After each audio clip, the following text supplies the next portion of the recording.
19절로 29절 말씀입니다. 갈라디아서 3장 19절로 29절 말씀입니다. 찾으셨으면 한 목소리로 함께 합독하겠습니다. 그런즉 율법은 무엇이냐? 범법함으로 더하여진 것이라. 천사들을 통하여 한 중보자의 손으로 베푸신 것인데 약속하신 자손이 오시기까지 있을 것이다. 그 중보자는 한 편만 위한 자가 아니냐? 하나님은 한 분이시느냐? 그러면 율법이 하나님의 약속들과 반대되는 것이냐? 결코 그럴 수 없느냐? 만일 능히 살게 하는 율법을 주셨다면 의가 반드시 율법으로 말미암아 쓰리라. 그러나 성경이 모든 것을 제 아래 두었으니 이는 예수 그리스도를 믿음으로 말미암는 약속을 믿는 자들에게 주여함이라. 믿음이 오기 전에 우리는 율법 아래에 매인바 되어 계시될 믿음의 때까지 갇혔느냐? 이같이 율법이 우리를 그리스도께로 인도하는 초등교사가 되어 우리로 하여금 믿음으로 말미암아 의롭다함을 얻게 하려 합니다. 믿음이 온 후로는 우리가 초등교사 아래에 있지 아니하도다. 너희가 다 믿음으로 말미암아 그리스도 예수 안에서 하나님의 아들이 되었으니 누구든지 그리스도와 하기 위하여 세례를 받은 자는 그리스도로 온 입었느니라. 너희는 유대인이나 헬라인이나 종이나 자유인이나 남자나 여자나 다 그리스도 예수 안에서 하나이니라. 너희가 그리스도의 것이면 곧 아브라함의 자손이요 약속대로 율법을 이을 자녀라. 아멘. 명절 잘 보내셨습니까? 섭섭하셨죠? 자녀분들 떠나보내면서 안 와서 섭섭하고 온 자녀들 간다고 섭섭하고 여러 가지 마음이 많이 들었을 줄 믿습니다. 자녀들에게 또 여러 가지 이야기 하셨습니까? 걱정하는 자녀들에게 나는 괜찮다라고 이야기하신 분도 계실 것이고 또 그 가운데도 예수를 증거하고 예수 믿으라고 이야기하신 분도 분명히 있을 줄 믿습니다. 자녀들 위해서 계속 기도해 주시고 자녀들에게도 틈만 나면 끝까지 예수를 증거하는 저와 여러분이 되었으면 좋겠습니다. 우리는 갈라디아서를 보고 있습니다. 갈라디아서를 보는 이유는 우리 가운데 있는 구원이 얼마나 중요한가를 다시 한번 확인하고자 함입니다. 사실 저도 책을 읽다 보면 가끔 한 번씩 착각할 때가 정말 많습니다. 책을 읽다 보면 그 책 제목, 책에서 크게 주제를 가지고 그 이야기를 쭉 설명해 가고 있는데 나도 모르는 사이에 글자 하나하나만 따지다가 그 책에서 무엇을 말하기 위해서 이 이야기를 했는지를 놓쳐버리고 주제는 잊어버리고 책 글자 한 글자 한 글자만 몰두해 있는 제 모습을 보게 됩니다. 아마 글자 한 글자 한 글자만 바라보고 있다면 그것은 그 책 저자의 의도와 다르게 잘못된 책 읽기를 하고 있는 것일 겁니다. 바르게 책을 읽으려면 책 내용을 정확히 파악하려면 무엇을 이 책 쓴 사람이 썼는가를 잘 파악하려면 그래서 반드시 머릿속에 반드시 주제를 기억하고 있어야 됩니다. 왜 이 글을 썼는가는 꼭 기억해야 되는 겁니다. 제가 가끔 가다가 이 글을 읽다가 순서를 놓치잖아요. 이게 왜 나왔지? 라는 생각이 들면 꼭 하는 게 있는데 그것은 뭐냐면 목차를 다시 뒤집는 겁니다. 어떤 때는 두꺼운 책을 읽을 때는 일부러 목차를 이 복사해서 옆에 두고 읽습니다. 아, 이 사람이 이런 이유 때문에 이렇게 했구나. 이런 이유 때문에 이렇게 했구나. 이런 이유 때문에 이렇게 썼구나 라는 것을 목차를 통해서 확인하기 위해서 목차를 두면서 책을 읽을 때도 있습니다.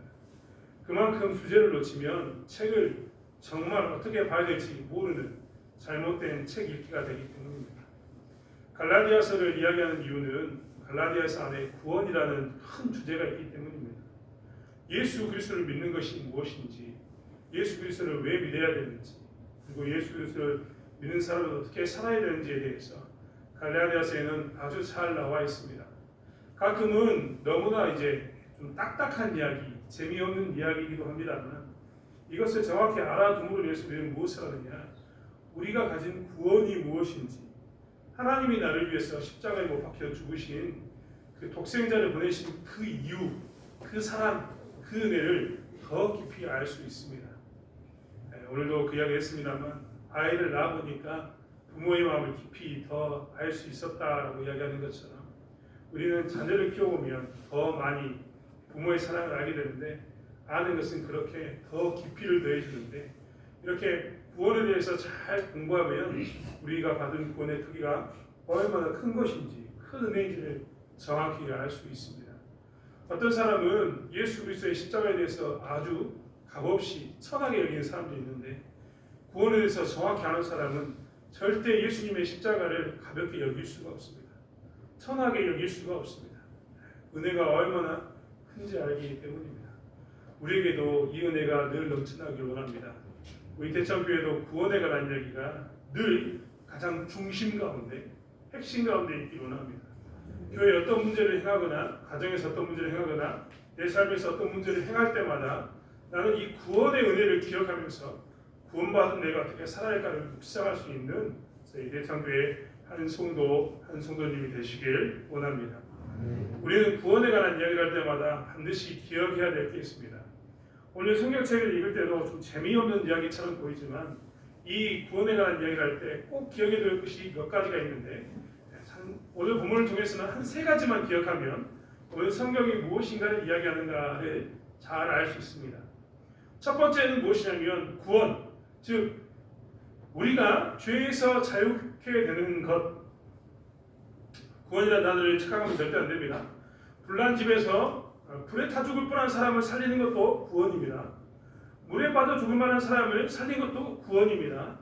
하지만 그런 것들은 우리의 진정한 죽음, 육체만 죽이고 영혼을 죽이지 못하는 그런 것에 대한 죽음에 대한 구원이 아닙니다. 진짜 구원은 육체와 영혼이 다 구원받는 것이 진짜 구원인데, 그 진짜 구원에 해당하는 것은 뭐냐면 사람이 죄에 빠져 있다는 겁니다. 불 속에 갇혀 있는 것도 아니고 물 속에 빠져 있는 것도 아니고 죄에 빠져 있습니다. 죄에 빠져 있어서 사람은 어떻게 된다고요? 죽게 돼 있었는데, 이 죄에 빠져 죽게 된 이들을 하나님께서는 구원하시기 위해서 독생자 예수 그리스도를 보내셨습니다. 우리는 이것을 믿습니다. 그런데 착각하면 안 되는 게 꼭 하나 있습니다. 우리는 성경을 읽을 때 신약 성경, 구약 성경 나눠서 읽습니다. 한번 일제도 한번 말씀을 드렸습니다만 이것은 꼭 기억하고 계셔야 됩니다. 구약 성경에는 곰곰이 보면 율법이 많이 나와 있습니다. 레위기의 말씀에도 뭐라고 얘기하냐면 이 율법을 지키면 너희가 살리라라는 말씀이 나와 있어서 우리는 가끔 착각하기를 뭐라고 착각하냐면 구약의 시대의 사람들은 율법을 지킴으로 그들이 구원을 받았다. 즉 죄에서부터 이렇게 건짐을 받았다라고 생각합니다만, 사실 성경은 한 번도 구약이든 신약이든 율법에 의해서 우리가 건짐을 받았다라는 말을 쓰고 있지 않습니다. 성경은 구원에 관해서 이야기할 때마다 구약 성경과 신약 성경 모두 다 오직 길이 하나밖에 없다라고 이야기합니다. 죄에 빠져있는 우리들에게 유일한 길은, 오직 하나의 길은 무엇이냐면 예수 그리스도입니다. 예수 그리스도를 통하지 않고서는 구약에 있는 사람들도 신약 시대를 살고 있는 사람들도 다 구원받을 수가 없습니다. 죄의 문제를 용서받을 수 없다는 겁니다. 단지 구약에 있었던 아브라함부터 저 멀리 좀 더 이야기하면 아담부터 시작했던 수많은 사람들은, 예수님이 오기 전까지의 사람들은 오실 예수님을 믿고 구원받았습니다. 우리를 위해서 오시는 그 예수님이 계실 텐데 그분이 나의 죄를 용서해 주신다는 그 믿음을 가지고 구원받았습니다. 그 대표적인 이야기가 다윗의 시편에 관한 이야기이기도 합니다. 아무튼 구약의 사람들은 오실 예수님을 믿었다는 겁니다.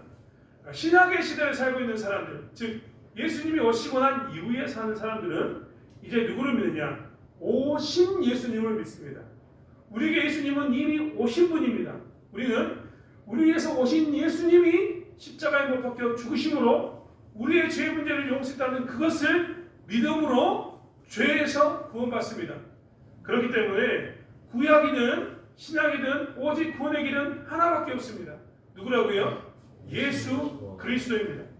구약은 율법으로 구원받았다. 절대 그렇지 않습니다. 신약만 예수로 구원받았다. 절대 그렇지 않습니다. 오직 예수 그리스도를 통해서 구약의 시대이든 신약의 시대이든, 아니 좀 더 쉽게 이야기하면 모든 이 땅에 태어났던 사람들은 오직 누구를 통해서 구원받는다고요? 예수 그리스도를 통해서 구원받습니다. 이게 우리가 기억해야 될 첫 번째 구원에 관한 전제 조건입니다. 두 번째는 무엇이냐? 우리는 자꾸 율법이냐 믿음이냐 가지고 이야기하다 보니까 율법과 믿음이 서로 싸우고 있다고 생각합니다. 하지만 율법과 믿음은 서로 싸우는 게 절대 아닙니다. 율법과 믿음은 지난 시간에 이야기했던 것처럼 상호 보완적인 겁니다. 두 개가 서로를 보충해주고 도와주는 역할을 하는 것이 상호 보완적인 겁니다. 어떻게 보면 호혜적이라고 이야기할 수 있습니다. 서로에게 유익을 끼치는 그런 것이라는 겁니다. 단지 차이는 좀 있습니다. 율법은 무엇을 하느냐? 율법은 우리를 갇히게 만듭니다. 오늘 성경에도 나오지만 좀 다시 설명하겠지만 율법은 우리를 자꾸 가둡니다. 가두게 되면 우리는 어떻게 되느냐? 갇힌 상태에서 자유하고자 합니다. 내가 갇혀있으니까 답답하니까 나가고 싶은 게 보통 사람의 마음 아니겠습니까? 그런 것처럼 율법은 우리로 하여금 갇히게 하는데 가두면 우리는 어떤 마음이 드냐면 그럼 나는 어떻게 살 수 있지? 어떻게 나갈 수 있지? 라고 고민하게 됩니다. 그러면 그때 고민하면 살 수 있는 방법이 뭐라고요? 예수 그리스도를 믿음으로 구원받는다고 했던 그 믿음입니다. 그래서 율법은 사실 무엇을 우리에게 보여주느냐? 율법은 우리를 자꾸 가둠으로 인해서 우리에게 유일한 길이 예수밖에 없다. 이것을 보여주는 중요한 통로입니다. 반면에 믿음은 율법과 서로 반대의 것이냐? 그렇지 않습니다. 우리가 잘 알고 있는 것처럼 예수를 믿고 나면 율법을 지킬 수밖에 없습니다. 억지로 지킨다는 이야기가 절대 아닙니다. 여러분 그렇지 않습니까? 누군가를 사랑해보면 그 사람이 나에게 뭐 해달라 말하지 않아도 뭐합니까? 더 해줍니다. 사랑하면 더 해주는 것처럼 예수를 믿으면 그 구원의 은혜 가운데서 하나님이 나를 얼마나 사랑했는지를 알기 때문에 뭐합니까? 율법의 강령이었던 하나님 사랑과 이웃사랑, 즉 사랑을 더하게 됩니다. 하나님이 나에게 뭘 시키지 않아도 나는 자발적으로 뭘 하냐면 율법에 기록된 것보다 더 깊이, 더 많이 하나님께 드리고자 합니다. 이것이 다 무엇이냐면 율법이 서로 상호 보완적인 존재라는 겁니다. 어떤 사람은 율법은 이제 예수님이 오셨으니까 쓸데없다라고 이야기하는 사람들이 있는데 그것은 잘못된 겁니다. 왜입니까? 율법이 있음으로 해서 예수님에 대해서 더 사랑할 수 있게 만들기 때문입니다. 왜 더 사랑할 수 있게 만드느냐? 이제 하나님이 뭘 싫어하는지를 알게 됩니다. 내가 이 일을 하면 안 되겠구나. 율법에 나와 있습니다. 그럼 누가 싫어한다고요? 하나님이 싫어합니다. 난 하나님을 사랑하려면 어떻게 할 수밖에 없습니까? 율법을 통해서 아는 겁니다. 이 사람은 뭘 좋아한다. 무엇을 좋아한다라는 것을 알게 된다는 겁니다. 여러분 혹시 남편과 아내가 옆에 계신다면 한번 손잡고 이야기해 보십시오. 오늘 혹시 우리 교회 일찍 나와서 우리 여기 남창리부터 맞죠? 남창리 영암리 분들은 일찍 나와서 앉아 계셨는데 혹시 이야기해 보셨습니까? 그분이 뭘 좋아하는지 아십니까? 우리 최상 고사님과 박옥진 고사님은 아주 매일매일 같이 차를 타기 때문에 끈끈한 존재들인데 서로 어떤 걸 좋아하시는지 아십니까? 오늘 제가 이야기하는 것은 알아라 이런 게 아니라 알면 참 좋은데 저와 제 아내도 서로 좋아하는 게 다릅니다. 제 아내는 야채파입니다. 저기는 야채만 먹습니다. 저는 과일파입니다. 왜 이렇게 이야기한지 아십니까? 저는 과일을 엄청나게 좋아하는데 저분은 야채를 좋아해요. 저분은 야채를 좋아하기 때문에 제가 과일 먹는 거에 대해서 별로 신경을 쓰지 않습니다. 결혼하고 난 이후에 제가 과일을 아내부터 먹어본 적이 거의 없습니다. 이런 말 하면 혼날지도 모르지만 아무튼 제가 이 말씀 드린 이유는 뭐냐면 서로 어떻게 되냐면 그렇게 알아가는 겁니다. 율법이 그 사람에서 이야기하는 겁니다. 내 아내는 야채를 좋아하니까 나는 더 뭘 신경 써줘야 됩니까? 왜 나에게 과일 안 사주냐 이런 것은 잘못된 거죠. 뭡니까? 더 야채를 먹을 수 있도록 좋아하는 것을 챙겨주는 것 그게 사랑입니다. 제가 과일을 좋아한다고 이야기하면 더 과일을 챙겨주는 게 그게 사랑인 거죠. 이게 뭐냐면 아는 겁니다. 율법은 이렇게 기록이 되어 나왔습니다. 무엇을 좋아하는지 하나님이 무엇을 원하는지 이것이 나온 겁니다. 그럼 우리는 뭘 할 수 있습니까? 하나님이 좋아하는 것을 율법을 통해서 할 수 있는 겁니다. 그렇기 때문에 사실 예수를 믿고 난 후에 율법이 우리에게 딱 주어졌는데 예수 믿고 난 다음에 율법을 보면 이것을 내가 지켜야겠다라는 억지스러운 마음이 아니라 하나님이 이것을 좋아하는구나, 하나님이 이것을 싫어하는구나 라는 마음이 들어서 율법을 지킴으로 더 하나님께 가까이 나아가게 합니다. 하나님을 더 사랑하게 만든다는 겁니다. 이런 것이 무엇이냐? 서로 상호 보완적인 겁니다. 세 번째 기억해야 할 것은 이 성경에 읽었던 사람들은 어떤 생각을 가지고 있었냐면 오래된 물건일수록 오래된 약속일수록 더 정확하다, 더 효과적이다, 더 영향력이 있다라고 생각했습니다. 오늘 본문도 이야기합니다. 여러분 한번 이야기해 보십시오. 아브라함이 더 옛날 사람입니까? 모세가 더 옛날 사람입니까? 아브라함이 먼저 태어났습니까? 모세가 먼저 태어났습니까? 너무 쉬워서 장난치는 것처럼 보여서 대답하지 않으신 건가요? 아브라함이 먼저인가요? 모세가 먼저인가요? 네, 아브라함이 먼저입니다. 그러면 유대인들은 어떤 생각을 가지고 있었냐면 모세의 율법이 아무리 중요해도 아브라함의 언약보다는 덜 중요합니다. 왜 그럴까요? 아브라함이 훨씬 더 오래전에 언약을 받았고 오래전 사람이기 때문에 모세보다는 아브라함의 이 하나님에 대한 약속이 더 영향력 있고 효력이 큰 사건이라고 생각했습니다. 이것이 그 당시에 가졌던 사람들의 생각입니다. 이제 오늘 이것들을 가지고 오늘 본문을 한번 살펴보시기를 원합니다. 오늘 저희는 19절부터 읽었는데 좀 더 나눠보면 15절부터 우리는 이야기해 보아야 합니다. 15절의 말씀에 보면 15절, 16절을 보면 특별히 15절에는 사람이 언약이 정해진 후에도 아무도 패하거나 더하거나 하지 못한다라고 나왔는데 중요한 것은 뭐냐면 이 약속들은 아브라함과 그 자손에게 말씀하신 것인데 여럿을 가르쳐 그 자손들이라 하지 아니하시고 오직 한 사람을 가르쳐 내 자손이라 하셨으니 곧 그리스도라라는 말이 적혀 있습니다. 이 말은 무엇이냐면 이제 유대인들은 자꾸 예수 그리스도를 믿음으로 구원받는다는 말, 예수님이 우리를 구원했다는 그 말에 대해서 유대인들은 뭐라고 이야기했냐면 예수를 믿으면서 어떤 사람은 이렇게 이야기했습니다. 아니 그것으로는 되지 않는다. 거기에 율법을 지켜야 한다라고 자꾸 주장했다는 겁니다. 왜? 율법이 자기들이 살아가면서 가장 중요한 특별히 시내산에서 10계명이라는 이 10개의 계명을 통한 이 율법이 그들에게 주어졌기 때문에 평생 지키고 살았던 이 율법이 중요하다고 생각했기 때문에 그들은 무엇을 이야기했느냐? 무엇을 이야기했냐면 율법을 지켜야 된다라고 이야기했습니다. 그런데 이제 이 사도 바울은 갈라디아서를 통해서 뭘 이야기하냐면 그럼 한번 따져봐라. 너희들의 생각 가운데는 아까 세 번째로 이야기했던 가장 오래된 것이 가장 영향력 있고 가장 정확한 것이고 큰 힘을 발휘한다고 생각하는데 그렇다면 아브라함의 언약이 먼저냐 모세의 언약이 먼저냐 한번 살펴보라는 겁니다. 모세가 먼저 난 것이 아니라 아브라함이 먼저 나왔습니다. 그런데 아브라함하고 이 하나님하고 약속했던 언약을 살펴보면 창세기 15장이나 그리고 창세기 16장, 17장, 18장의 말씀을 보면 거기에 뭐라고 나왔든 거기에 내 자손들이라고 이야기해. 즉 내 자손들이라고 이야기하는 복수가 아니라 내 자손이라고 이야기하는 단수가 나온 게 아니냐. 그런데 그 단수는 사실 이스라엘 백성들을 통해서 복을 주신다는 이야기가 아니라 단수, 즉 한 사람 예수 그리스도를 통해서 복을 주신다는 말이었다. 그러니까 너희들이 지금 모세의 율법을 가지고 이스라엘 사람들을 통해서 복을 주고 이스라엘 사람들을 통해서 무엇인가 하나님께서 이루신다고 주장하는데 그게 아니라 아브라함과 했던 그 약속을 살펴보면 무엇이 있다고요?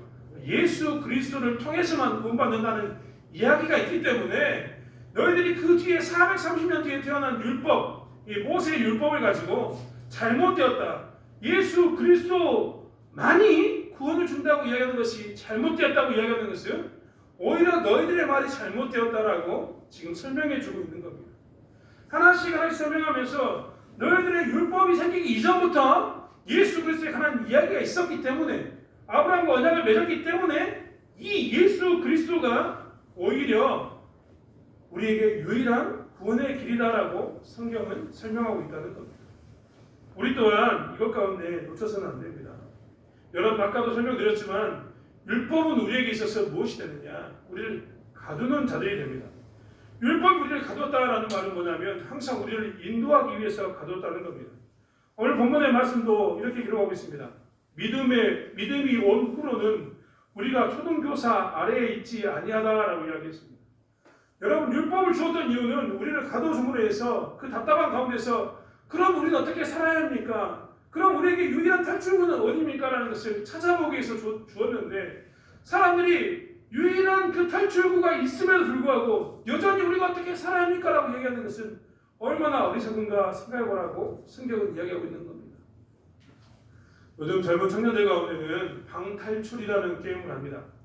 무슨 이런 회개망측한 말이 있느냐라고 생각할지 모르겠지만 이 방탈출이라는 게임은 뭐냐면요, 이런 공간에요 미로를 만듭니다.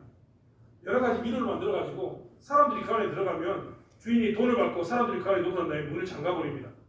그러면 이 방에 갇혀있던 사람은 그게 1시간이든 2시간이든 어떻게 해서든지 뭘 해야 됩니까? 이 방에서 나올 수 있는 방법을 찾아야 합니다.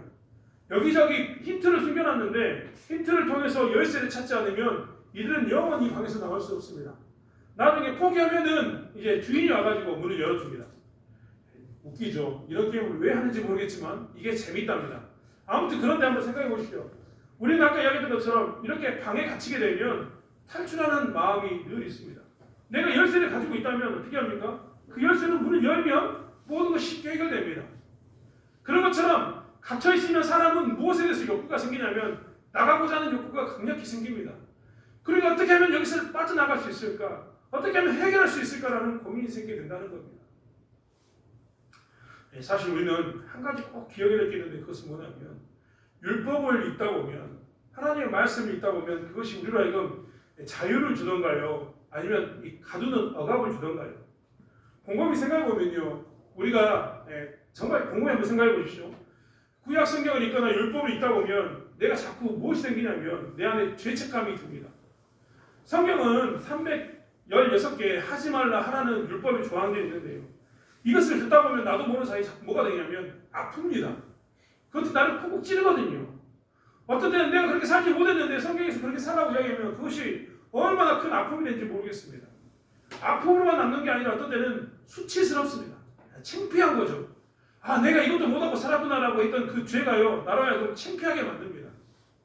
율법은 자꾸 우리로 하여금 뭘 만드느냐, 이렇게 수치심, 죄책감, 그리고 두려움을 만듭니다. 아, 내가 이러고도 살 수 있을까? 내가 이러고도 예수 믿는 사람이라고 이야기할까? 이것은요, 어떻게 보면 당연한 것일 수 있습니다. 율법이 우리에게 주는 그 내용들이 뭐냐면 말씀을 읽다 보면 우리에게 자꾸만 그런 것이 찾아오기 때문입니다.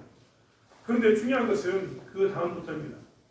많은 사람들은 율법이 우리에게 죄책감을 주거나 수치심을 주거나 두려움을 주면 어떻게 하냐면 율법을 읽지 않으려고 합니다. 혹은 죄책감이나 수치심이나 두려움 때문에 하나님을 떠나려고 합니다. 여러분, 제가 들었던 말씀 중에 가장 큰 명언은 죄 지은 아이들에게, 죄 지은 사람에게 너는 그러니까 예수를 믿어야 된다라는 말이었습니다. 여러분, 죄 지은 사람에게는 반드시 뭐가 필요합니까? 예수 그리스도가 필요합니다. 그런데 상대적으로 예수 그리스도가 필요하다고 생각하는 사람은요, 이야기했던 것처럼 말씀을 통해서 죄책감과 수치심과 두려움을 가진 사람들입니다. 이 사람들은 가급적이면 하나님을 떠나려고 하고 하나님을 벗어나려고 합니다. 왜냐하면 가까이 가면 갈수록, 빛 대신 예수께 가까이 가면 갈수록 내 죄가 드러나기 때문에 그것을 두려워하는 겁니다. 그저 어둠 속에 있고자 하는 것이 보통 사람들의 모습입니다. 하지만 우리는 그때 무엇을 해야 되느냐? 그들에 대해서 죄책감을 느끼게 하거나 두려움을 느끼게 하거나 수치심을 느끼게 하는 행동을 우리가 해서는 절대 되지 않습니다. 여러분, 교회에서 많은 사람들이요, 잘못한 사람들을 바라보면서 그들에게 수치심을 줍니다. 그들에게 죄책감을 부여합니다. 그들에게 두려움을 주어서 그렇게 살면 저주받는다는 식의 그런 말을 하게 됩니다. 하지만 사실 우리가 해야 할 것은 무엇이냐면 그들에게 죄책감이나 두려움이나 수치심을 주는 게 아니라 우리가 해야 할 것은 무엇이냐면 그들에게 예수 그리스도의 복음을 증거하는 겁니다. 너는 그러니까 예수가 필요해. 너는 그러니까 예수께 나와야 돼. 너는 그러니까 예수를 절대 떠나서는 안 되라고 이야기해야 될 게 뭐냐면 우리의 모습이라는 겁니다. 아까도 말씀드렸던 것처럼 빛 대신 예수께 가까이 나가면 나갈수록 더욱더 그들의 치부가, 그들의 그 잘못한 죄가 드러나게 되는데, 그러다 보면 도망가고자 하는 그들의 손을 붙잡고 우리가 해야 할 것은 무엇이냐면 더욱더 예수께 인도하는 자리에 서야 된다는 겁니다. 여러분, 혹시 우리 주변에도 우리가 보기에도 저놈 정말 나쁜 놈이라는 사람 있습니까? 저 사람 진짜 너무한다라는 사람 있습니까? 아, 저 사람 하나님께서는 뭐하는지 모르겠어 안 데려가고라는 사람 있습니까? 여러분, 그 사람이 사실 우리가 뭐 해야 될 사람이냐면 전도해야 할 사람입니다.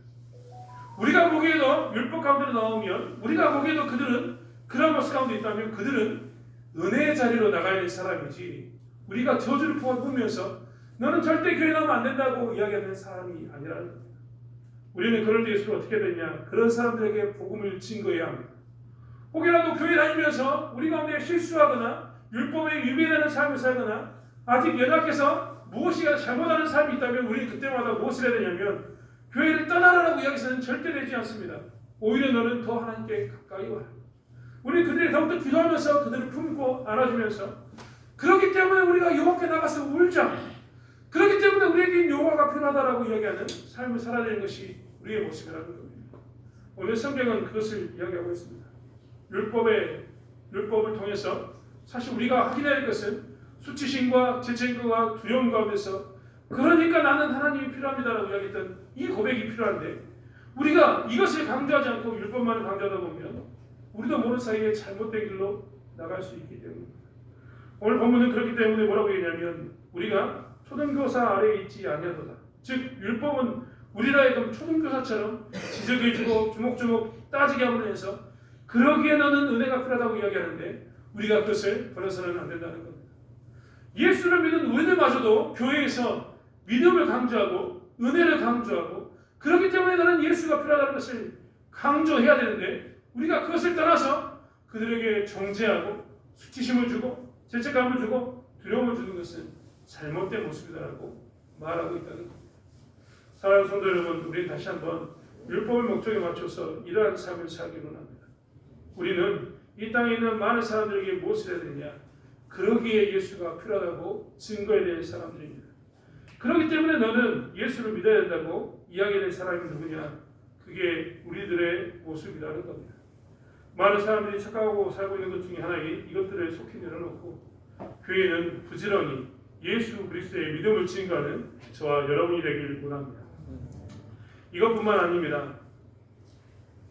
이제 이 사람들은 예수 그리스도의 율법 때문에 무엇을 해야 되느냐? 믿음의 때까지 갇혀있던 그들을 통해서 그들은 무엇을 이뤄야 되냐면 그리스도 안에서 하나됨을 이루어야 되는 사람들이었습니다. 사실 율법에 갇혀진 우리들이 이제 믿음 안에서 율법에 갇혀진 상태에서 오직 예수밖에 없구나라는 그 믿음, 오직 십자가의 은혜밖에 없구나라는 믿음을 경험했던 우리들이 이제 바라보고 쫓아가야 할 길은 무엇이냐면 그리스도 안에서 하나 되는 것이다라고 이야기하고 있습니다. 오늘 본문은 계속해서 강조하는 것이 무엇이냐면 26절부터 말씀은 너희가 다 믿음으로 말미암아 그리스도 예수 안에서 하나님의 아들이 되었으니 누구든지 그리스도 합하기 위하여 세례를 받은 자는 그리스도로 옷 입었느니라 라고 이야기합니다. 그리고 너희는 유대인이나 헬라인이나 종이나 자유인이나 남자나 여자나 다 그리스도 예수 안에서 하나이니라.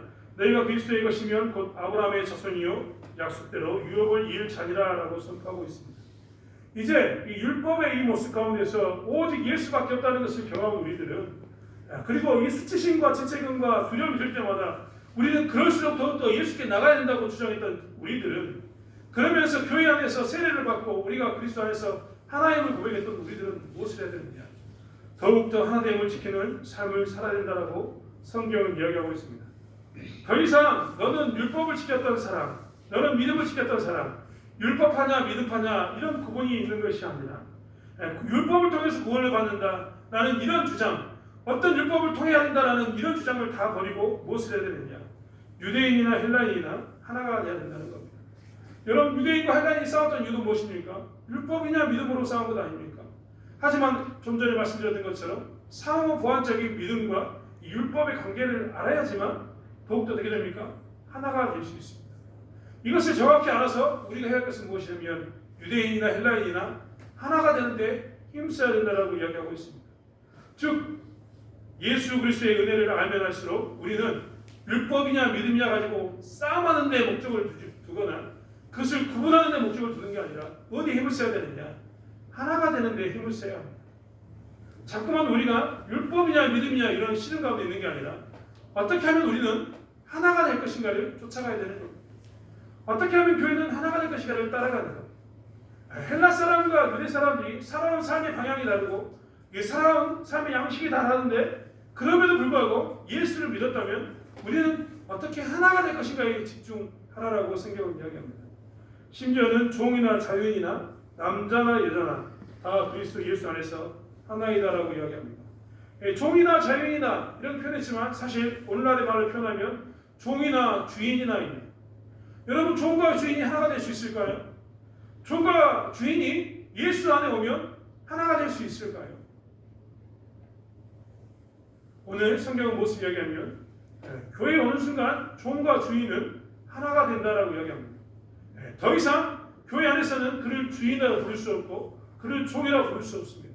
오직 한 형제, 한 자매로서 인정하면서 하는 것이 무엇이냐? 하나됨이라고 성경은 이야기하고 있습니다. 남자나 여자도 마찬가지입니다. 당시에는 남자와 여자의 구분이 지금보다 더 심했습니다. 우리나라가 예전에는 남존여비라고 이야기해서 남자는 존귀하게 여기고 여자는 천하게 여겼다라는 말을 썼는데요. 지금 굉장히 좋아졌지만 우리나라보다 더 심한 나라가 어디였느냐? 이 나라 헬라의 문화였습니다.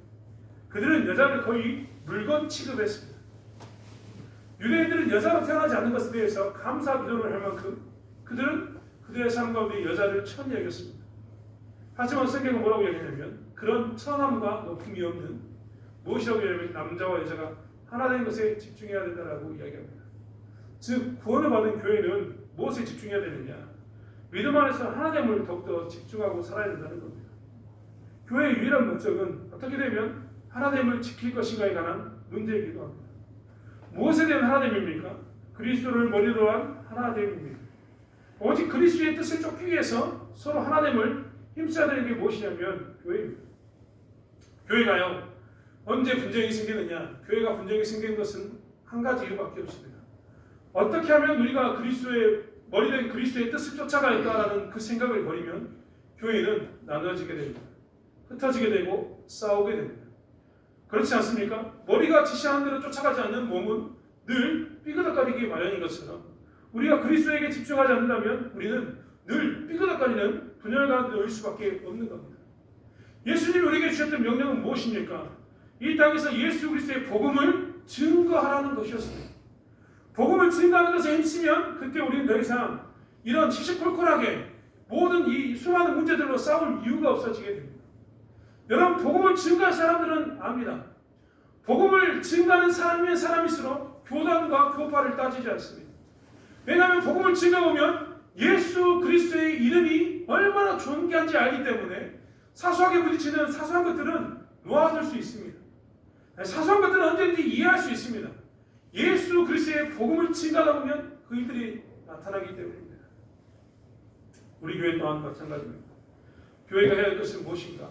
율법인가 믿음인가?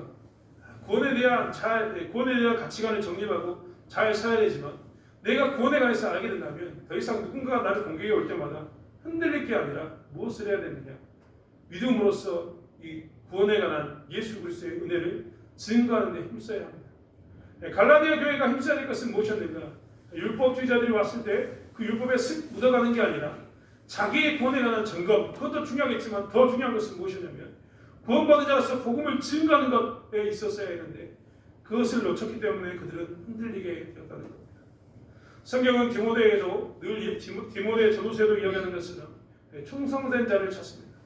그리고 그 충성된 자에게 복음을 증거할 것을 이야기하고 있습니다. 충성된 자에게 복음을 증거했을 때 그것은 또 다른 복음으로 나아가는 돌파구를 열기 때문입니다. 저희 대창교회 하나님께서는 우리에게 믿음을 주시고 죄에서부터 구원되는 그 구원의 기쁨을 주셨습니다. 그러면 저희 대창교회가 집중해야 할 것은 앞으로 무엇이냐? 우리가 집중해야 할 것은 무엇이냐면 여전히 예수 그리스도의 사랑, 복음의 그 사랑을 증거하는 데 힘써야 되는 것이 우리의 모습인 것을 보게 됩니다. 오늘 갈라디아서 15절부터 29절까지의 말씀은 이렇게 두 가지를 이야기하고 있습니다. 너희들에게 율법이 있었다면 그 율법을 통해서 정죄하는 것이 아니라 그리스도께 더 가까이 나아가기를 원한다. 너희들에게 율법이 있었다면, 믿음이 있었다면, 구원이 있었다면 이제 너희들은 어떤 분쟁과 다툼이 아닌 하나됨을 더욱 힘쓰는 그 은혜가 너희 가운데 있기를 원한다라고 성경은 이야기하고 있다는 겁니다. 저희가 다시 한번 올 한 해에도 이 은혜 가운데 있기를 원합니다. 여러분, 주변에 보이는 사람에게 꼭 권하십시오. 제 가운데 있는 사람들에게 꼭 권하십시오. 너는 그러기에 예수가 필요하다고 꼭 이야기 나누는 저와 여러분이 되기를 원합니다. 혹시 교회 일을 하다가 누군가 나에게 상처를 주거나 아픔을 준다면 그분에게 꼭 이야기하십시오. 예수께 더 가까이 나가자고 이야기하십시오. 그리고 그런 분이 보인다면 꼭 기도하십시오. 하나님, 더 예수께 가까이 저희가 나가기를 합니다. 그가 나가는 게 아니라 저희가 가까이 나가기를 합니다라고 기도하는 저와 여러분이 되기를 합니다. 또한 다시 한번 2022년도에는 우리 교회가 헬라인이나 유대인이나 자유인이나 종이나 여자나 남자가 다 하나가 되는 은혜가 됐으면 저와 여러분이 되기를 원합니다. 우리는 그동안 너무나 익숙하게 잘 알고 있습니다. 그 집안 내력을 너무나 잘 알고 있습니다. 그래서 어떤 때는 그 집안하고 우리가 비하는 그럴 때도 있습니다. 어떤 때는 그 집안하고 그 집안을 높일 때도 있습니다. 하지만 우리는 그것들을 버리고 복음 안에서 하나가 되기를 원합니다. 그리고 또한 복음을 증거하는 힘쓰므로 해서 하나님을 지켜나가는 저희 대창교회가 되길 원합니다. 기도하겠습니다. 하나님, 우리에게 무엇이 정말 중요합니까? 우리는 정말 무엇이 중요한지를 살펴보기 원합니다. 우리가 율법과 믿음 가운데 싸울 이유가 없습니다. 하나님, 서로 상호 보완적인 것을 싸움으로, 분쟁함으로, 다툼으로 우리가 이것에 매여 있는 게 아니라 상호 보완적인 것을 알기에 더욱더 하나님의 사랑을 깊이 알아가는 죄를 되기 원합니다.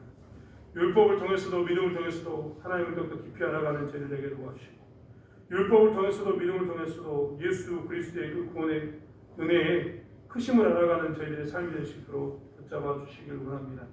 특별히 다시 한번 간구합니다. 교회가 하나님을 지키게 도와주시고 복음을 증거함으로 해서 하나님을 이뤄나가는 저희들 될 수 있도록 붙잡아 주시길 원합니다.